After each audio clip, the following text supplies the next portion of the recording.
Hello समस्त को जुहार।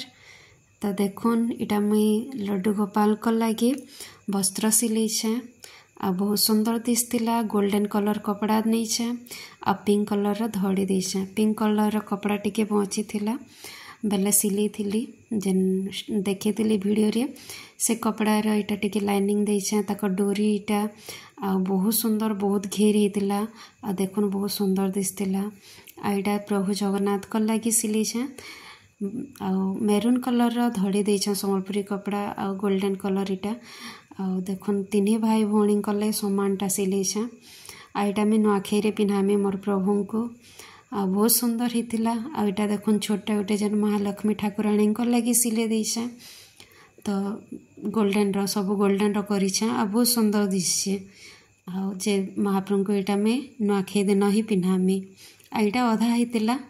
आ भल लागले लाइक करबे शेयर करबे फॉलो